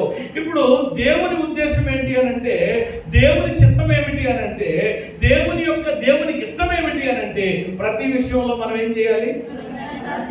కృతజ్ఞతాస్తుతులు చెల్లించాలి. మనం చెల్లించడమే కాదు, సాక్షాత్తు మన ప్రభు అయినటువంటి యేసయ్య కూడా ఈ భూమి మీద ఉన్నప్పుడు ఆయన కూడా ఏం చేశారు? మాట్లాడరమ్మా, చెప్పండి. కొన్ని సందర్భాలు చెప్పండి. యేసయ్య భూమి మీద ఉన్నప్పుడు ఎక్కడెక్కడ చేశాడు? Very good. 5 రొట్టెలు 2 చేపల దగ్గర ఆయన తండ్రి అయిన దేవునికి ఏం చేశాడు? కృతజ్ఞతాస్తుతులు. ఆ రెండవది, లాజరు సమాధి దగ్గర కూడా దేవా నీవు నా మనవి వినినందుకు స్తోత్రమని దేవునికి కృతజ్ఞతలు చెల్లించారు. ఆ మూడవ సందర్భం బండి ఆగిపోయింది అనమాట. చెప్తారు వినండి మీకు, అంటే ఇలా అవి కూడా జ్ఞాపకంలో పెట్టుకోవాలని. ఆయన అప్పగింపబడినటువంటి రాత్రి ఒక రొట్టెని ఎత్తుకుని దానికి ఏం చేశారు? అది అంటే ఏ కృతజ్ఞతాస్తుతులు చెల్లించట్లో మాదిరి ఎవరు మనకి? ఆ సీతమ్మ గారు దేవునికి స్తుతులు చెల్లించారంటే, అంటే మన సంఘంలో ఉన్నటువంటి సీతమ్మ గారనే కాదు, అంటే వారు దేవుని స్తుతించవచ్చు, మరొకరు స్తుతించవచ్చు. లేకపోతే ఇంకొక మరొక తల్లిగారు ఎవరు ఉన్నారు, ఆమె దేవుని స్తుతించారండి, లేకపోతే ఈయన దేవుడు స్తుతించాడనేటువంటిది కాదట. మీరు గమనించవలసినటువంటి విషయం ఏంటంటే, బైబిల్లో కృతజ్ఞతాస్తుతులు చెల్లించిన వాళ్ళు చాలా మంది ఉన్నారు, కానీ అద్భుతమైన మాదిరి మనకి ఎవరు అని అంటే యేసయ్య. దేవునికి స్తోత్రం చెప్పండి. చాలా మంది ఉన్నారు కానీ యేసయ్య కూడా, అంటే యేసయ్యే ఈ భూమి మీద ఉండగా ఆ మనస్సు కలిగి ఉన్నారు. అంటే తండ్రి అయినటువంటి దేవునికి ప్రతి విషయంలో ఏం చెల్లించాలి? రోజు ఉందా మరి మనకి? ఒక్కొక్కరు కంచం నిండా పెట్టేసేస్తుంది, కేజీ కూర వేసేస్తుంది, ఏమండి బొగ్గలాడించుకుంటూ బొక్కెత్తా ఉంటారు, మొత్తం మీద మొత్తం మంచిదే. కానీ దేవుని వాక్యం కూడా ఏం చెప్తుందనంటే, ప్లేట్లోకి ఆహారం వచ్చింది అని అంటే చెప్పండి ఎవరి దయ వలన? ఆయన కృప లేకుండా అంత దూరం రాలేదు కదా. వచ్చినా కానీ ప్లేట్లోకి ఆహారం వచ్చినా వచ్చినటువంటి ఆహారంలోనికి చేయాలి అని అంటే అది కూడా మరలా ఏముండాలట? ప్రసంగి అంటారు, ఆయన సెలవు లేకుండా భోజనము చేసి సంతోషించడం ఎవరికి సాధ్యం అన్నట్లుగా. కాబట్టి భోజనము ప్లేట్లోనికి వచ్చింది, బ్రేక్ఫాస్ట్ ప్లేట్ ఏది వచ్చినా కానీ వెంటనే దేవుని పిల్లలు ఏం చేయాలి? కొంతమందికి ఎంత కంగారు అని అంటే, ఒక ఆవిడ అన్నదట, దేవానికి స్తోత్రం నాకు ఆత్రం అన్నదట. వేడి ఎగిరిపోయింది ఒకసారిగా. ఏమన్నా ముందు దేవుడు ఇచ్చినటువంటి ఆహారాన్ని బట్టి మొదటగా ఏం చేయాలి? అలాగని గంట సాగర తీకండి, అలాగని చెప్పి దేవానికి స్తోత్రం ఆయన అంటే ఆకలి హత్తున్న వాళ్ళ పరిస్థితి ఏంటి? ఒక్కోసారి మా సేవకులు మీటింగ్ దగ్గర అలాగే ఒక్కొక్క ఆయన పట్టుకుంటాడు అనమాట. పట్టుకుని ఇంకా ఏం చేయడు, ఇంకా అందరూ బాబు షుగర్లో ఉన్నవాళ్ళు ఉంటారు కదా, అయ్యగారు ఆమె అంటారు ఎవరో ఒకరు పక్కన. అంటే ఏం చేయాలి? త్వరగా ముగించు, ఆయన ముగించడు. ప్రియమైన దేవుడు ఆలోచించి, అంటే ఆహారం వచ్చినప్పుడు దీర్ఘకాల ప్రార్థన చేయకపోయినా కానీ ప్రభువా మీరు ఇచ్చినటువంటి ఆహారాన్ని బట్టి మీకు కృతజ్ఞతలు. ఈ ఆహారం లేని వారు చాలా మంది ఉన్నారు, వారికి కూడా మీరు దయచేయండి ప్రభు, సమృద్ధిని ఇవ్వండి నాయన, మీరు ఇచ్చినటువంటి దీన్ని బట్టి స్తోత్రం అని. అప్పుడు దేవుడు స్తుతులు చెల్లించి తింటే లోపల చక్కగా సమయానికి ఏమైపోతుంది అనమాట, ఏం తిన్నా అరిగిపోతుంది, రాళ్ళు తిన్నా అరిగిపోతాయి. అలాగని ఎవరు రాళ్ళు తినరు, కానీ చెప్తున్నాను మామూలుగా. ఏమంటే ప్రతి విషయంలో, అంటే ఆహారము తీసుకున్నారు, లేక ఏదైనా ఒక కొత్త వస్తువు వచ్చిందా వెంటనే దాన్ని బట్టి ఏం చేయాలి? దేవుని కృపను బట్టి నాకు ఏదైనా ఒక కొత్త సత్తు అలా వచ్చినా కానీ అది వేసుకునేటువంటి ముందు కూడా వెంటనే దాన్ని పైకెత్తుకుని దేవునికి వందనాలు చెప్పుకొని, ప్రభు ఒకప్పుడు సరైనటువంటి వస్త్రం లేనటువంటి బ్రతుకు తండ్రి ఎంతగానో కనికరించావు, స్తోత్రం నాయన. అప్పుడు దాన్ని అలా ప్రతిదీ ఎవరిథింగ్ దేవుని కృపను బట్టి. నా పిల్లలకు కూడా అలాగే చెప్తా ఉంటారు, రే స్తుతించరా, దేవుడు వందనాలు చెప్పారా, ముందు చెప్పప్పుడు వేసుకోండి, చెప్పప్పుడు తీసుకోండి. ఇలా కూడా ఇది మన జీవితంలో మనము కలిగి ఉండడం చాలా గొప్ప విషయం అండి నిజంగా. అంటే దేవునికి మనం ఎప్పుడైతే థ్యాంక్స్ చెల్లిస్తామో, ఏమంటే కృతజ్ఞతలు చెల్లిస్తూ ఉంటాము. చూడండి, ఎవరికైనా కానీ ఏదైనా తీసుకొచ్చి ఇచ్చారనుకోండి, ఇప్పుడు అమెరికా కొన్ని దేశాలకు వెళితే కనుక అక్కడ ఆల్రెడీ ఏమంటే అక్కడ ఉండేటువంటి వ్యక్తులు కూడా, వాళ్ళు ప్రియమైన దేవుని బిడ్డలారా, సప్లై చేసేటువంటి వ్యక్తులకి కూడా ఏమన్నా ఇప్పుడు ఈ కస్టమర్స్ ఎవరైతే ఉంటారో, యజమానులు ఎవరైతే ఉంటారో, బిల్లు కట్టినా కానీ వాళ్ళకి ఏం చెప్తూ ఉంటారట. మనకు ఆంధ్ర వాళ్ళకి అది ఉండదు. ఇక ఆంధ్రులకు ఉన్నటువంటి విధానం ఏంటంటే, ఆంధ్రులకి చెప్పండి ఏం చేయడం అనమాట, లాక్వాడు తీసుకోవడమే వచ్చంట, కానీ ఇవ్వడం రాదట. అందుకని కొన్ని విదేశాలకి ఎక్కడికి వెళ్ళినా కానీ వెంటనే ఏమంటే ఇతరులు కూడా చెప్తూ ఉంటారు థ్యాంక్స్. అని మనం డబ్బులు ఇచ్చాడు కదా, చక్కగా కాసేపు మనల్ని చూసుకున్నాడు కదా. కాబట్టి థ్యాంక్స్ అని చెప్పగానే వాడు హృదయం ఏమైంది, ఏమంటే చాలా ఆనందిస్తారు. అలాగున్న దేవునికి ప్రతిసారి మనం కృతజ్ఞతలు చెల్లిస్తుంటుంటే దేవుడు ఇంకా ఏమవుతాడు, ఆనందిస్తాడు, మరిన్ని మేలులు మన జీవితంలో ఆయన చేస్తాడు. ఇది సీక్రెట్ అండి. మేము చెప్పమండి, మాకు స్తుతులు చెల్లించడానికి కూడా చాలా నీరసం అండి, బతకమండి అని అంటే ఇంకేమి అయ్యే ఉంటాయి అన్నమాట. కాబట్టి ప్రతి విషయంలో ప్రతి దాన్ని బట్టి యేసయ్య మనకు బెస్ట్ ఎగ్జాంపుల్, యేసయ్య మనకు మాదిరి. అలాగే దావీదు జీవితం కూడా ఎన్ని కీర్తనలు అని చెప్పాలండి. 103వ కీర్తనలు ఏమంటాడు, నా ప్రాణమా సన్నుతించు, నా అంతరంగమున సమస్తమైన నామమును ఆయన చేసిన ఉపకారములలో. 116వ కీర్తనలో యెహోవా నాకు చేసిన ఉపకారములన్నిటిని ఆయన ఏమి చెల్లిస్తాను, రక్షణ పాత్రను చేతపుచ్చుకుని యెహోవా నామమున. ఎన్ని కీర్తనలండి.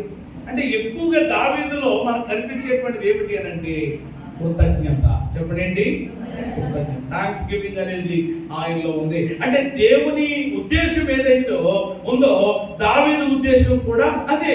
దావీదు కూడా ప్రతి విషయంలో ప్రతి సంగతిని బట్టి చెప్పండి దేవుడిని ఏం చేసేవాడు, స్తుతించేవాడు. అమ్మా దావీదు దేవుడిని ప్రతి విషయంలో ఏం చేసేవాడు, ఆఖరికి కష్టంలో ఉన్నప్పుడు కూడా స్తుతించేవాడు అండి. ఆయన వెనకాల కత్తెట్టుకున్నప్పుడు, తరువుతున్నప్పుడు కూడా, గుహలోనికో కొండలోనికి వెళ్ళిపోయి అక్కడ కూడా ఏం చేసేవాడు, ఈయన పాటలు పడేసేవాడు.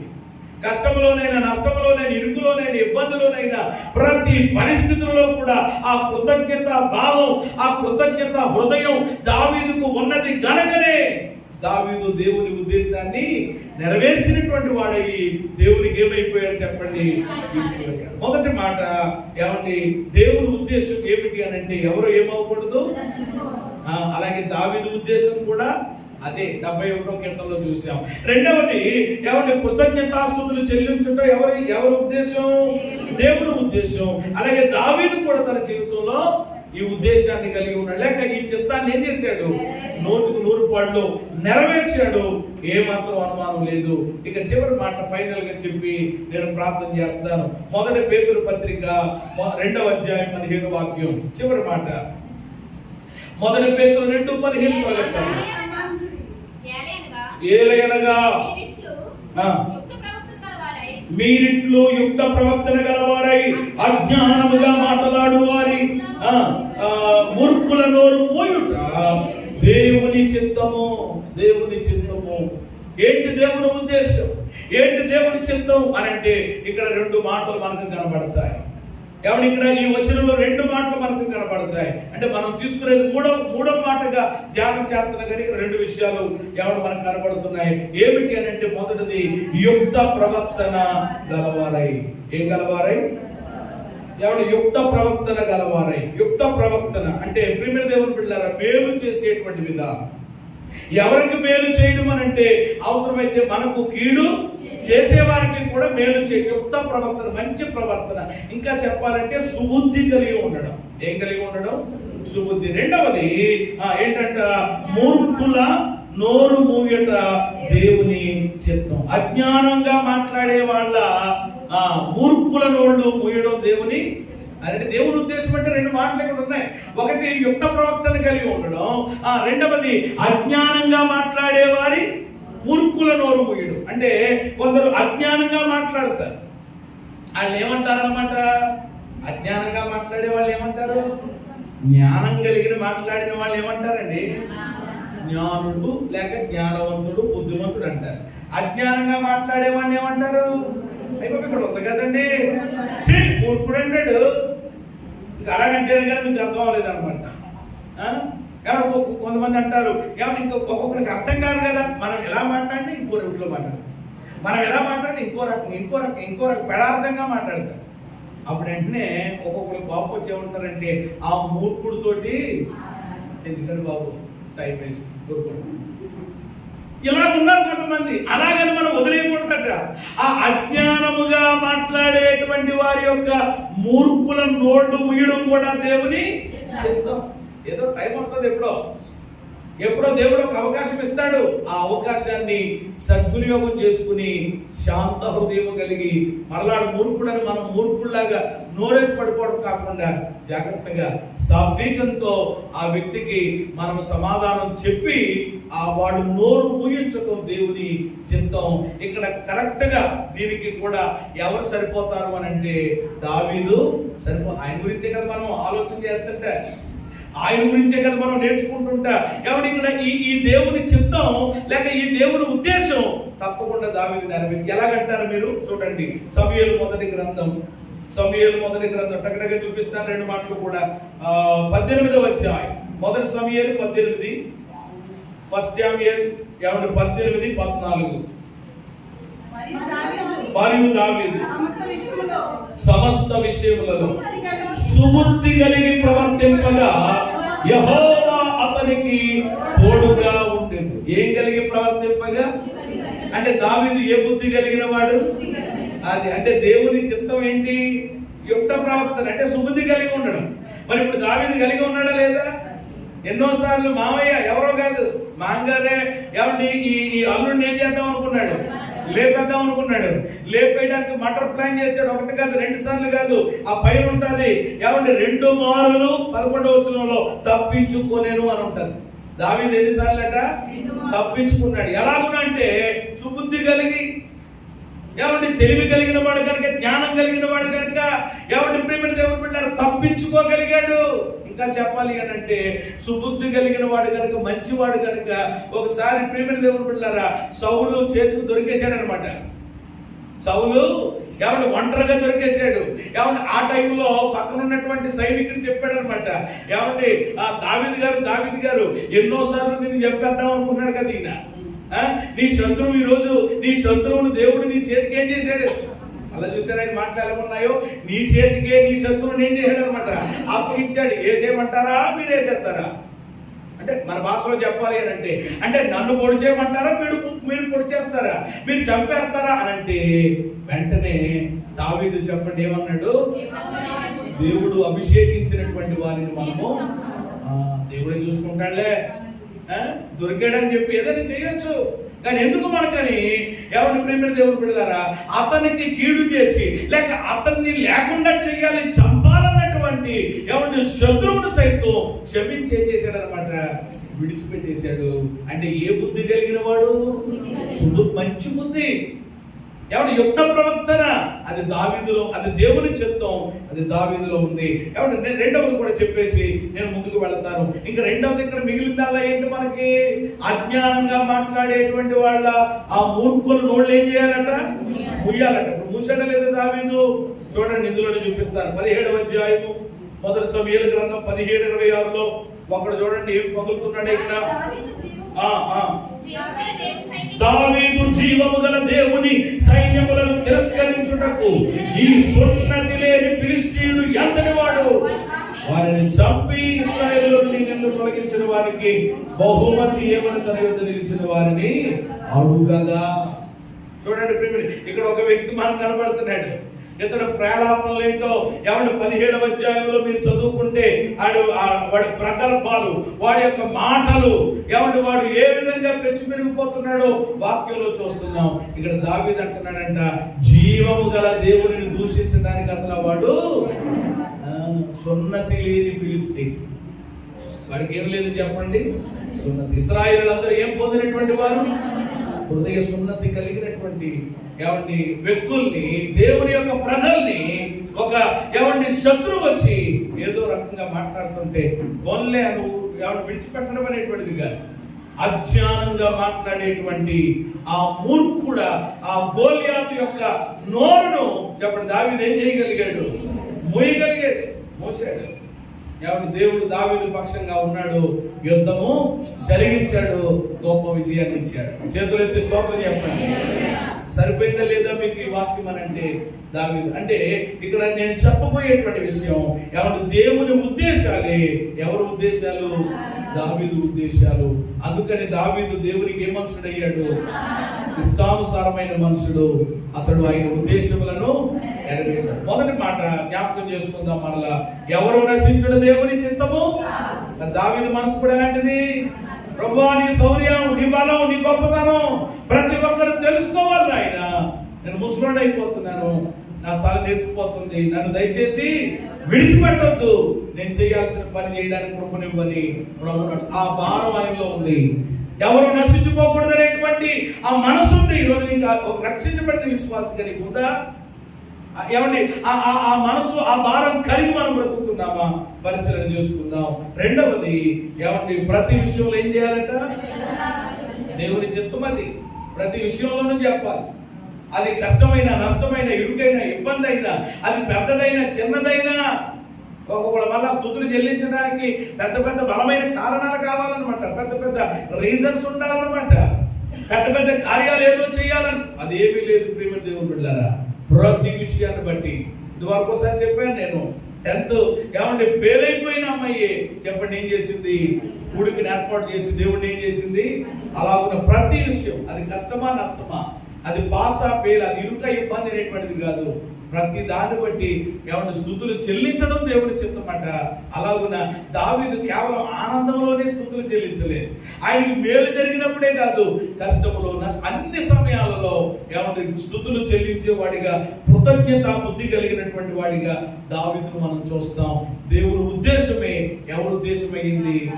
చివరిది యుక్త ప్రవర్తన కలిగి అజ్ఞానుల యొక్క నోరు చెప్పండి ఏం చేయాలంట. అలాగున్న దావీదు కూడా ఏ ప్రవర్తన కలిగి ఉన్నాడు, సుబుద్ధి కలిగి ఉన్నాడు.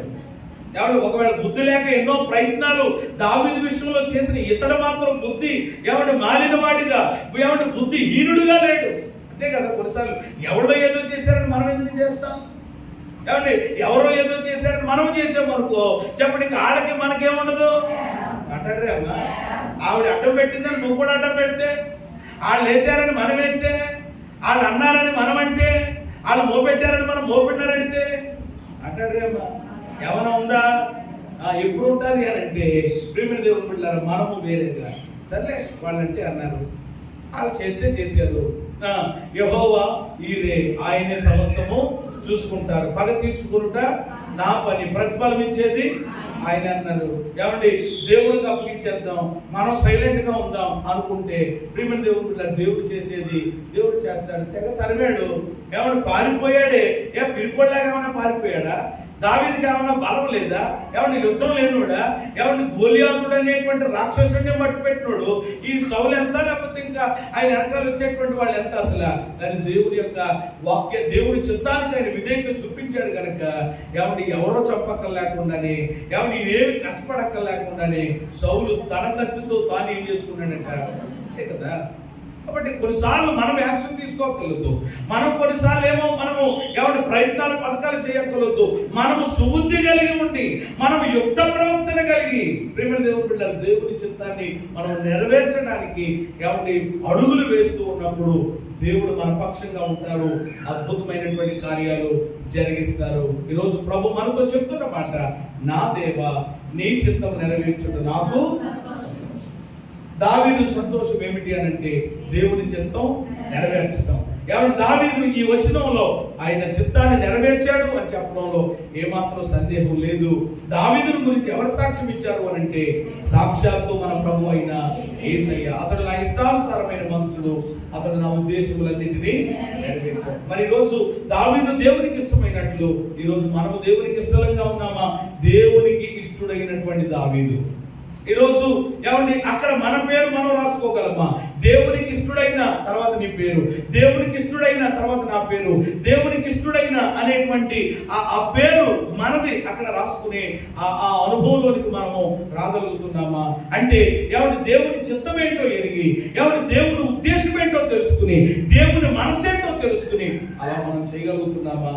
దావీదు జీవితంలో ఎవరిని ఖచ్చితంగా దేవుని కోణం వైపు చూస్తే కనుక 100% అవి సరిపోయి అలాగున దేవుని ఉద్దేశములను నెరవేర్చినటువంటి వాడిగా ఉన్నాడు కనుక దేవునికి ఇష్టడయ్యాడు.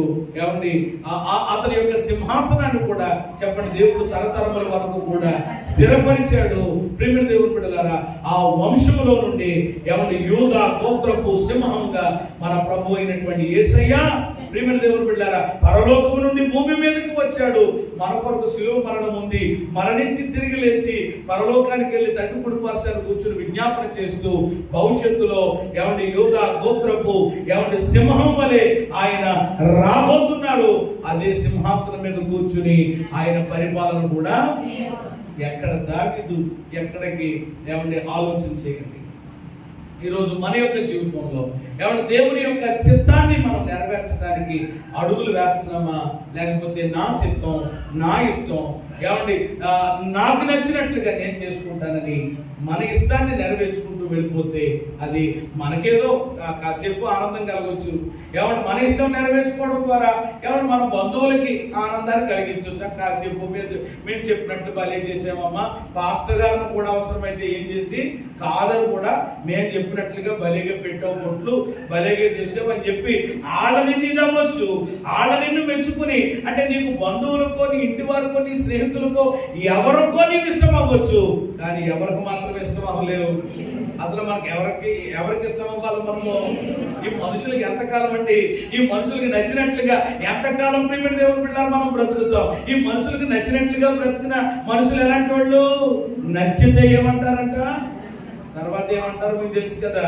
కాబట్టి మనుషులను మనము ఎవరు సంతోష పెట్టడం, మనుషులను ఆనంద పెట్టడం, ఎవరు మనుషుల ఇష్టాన్ని నెరవేర్చడం కాదు ప్రియమైన దేవుని బిడ్డలారా. ఎందుకంటే సమస్తాన్ని మనకు సమకూర్చగలిగినటువంటి వాడు, సమస్తాన్ని మనకు దయచేయగలిగినటువంటి వాడు, ఈ లోకమును మనం విడిచినటువంటి తర్వాత మన ఆత్మను భద్రంగా ఆయన రాజ్యంలో చేర్చగలిగినటువంటి వాడు, నిత్య జీవంలో యుగ యుగాలు ఆయనతో ఉండే భాగ్యం ఇవ్వగలిగిన వాడు ఎవరు చెప్పండి? నీ అన్న, నీ చెల్ల, ఎవరు మీ నాన్న, ఎవరు మీ యొక్క తల్లి, ఎవరైనా అంటే కానీ కాదు. కేవలం వీళ్ళు ఏంటంటే మనకి జన్మనిచ్చారు, మనకు ఒక రిలేషన్, ఒక బంధం, ఒక పరిస్థితులు ఉన్నాయి. కానీ ప్రియమైన దేవుడు పిల్లారా, వీటికి అన్నిటికీ మించినటువంటి వాడు, మనకు సరిపోయిన వాడు, మనకు చాలిన వాడు మన ప్రభు అయినటువంటి యేసయ్య. మరి ఎవరి చిత్తం నెరవేర్చాలనుకుంటున్నారు? ఎవరిని సంతోష పెట్టాలనుకుంటున్నారు? ఎవరిని సంబరపెట్టి ఊరేగింప చేయాలని మీరు ఆశపడుతున్నారు? ఆలోచన చేసుకుని దావీదు వలె, నా దేవా నీ చిత్తం నెరవేర్చడమే నాకు సంతోషం అనే మాట చెప్పగలిగినటువంటి స్థాయిలోనికి వద్దాం. దేవుడిచ్చే గొప్ప ఆశీర్వాదాలు పొందుకుందాం. అట్టి కృప దేవుడు మనందరికీ దయచేయును గాక.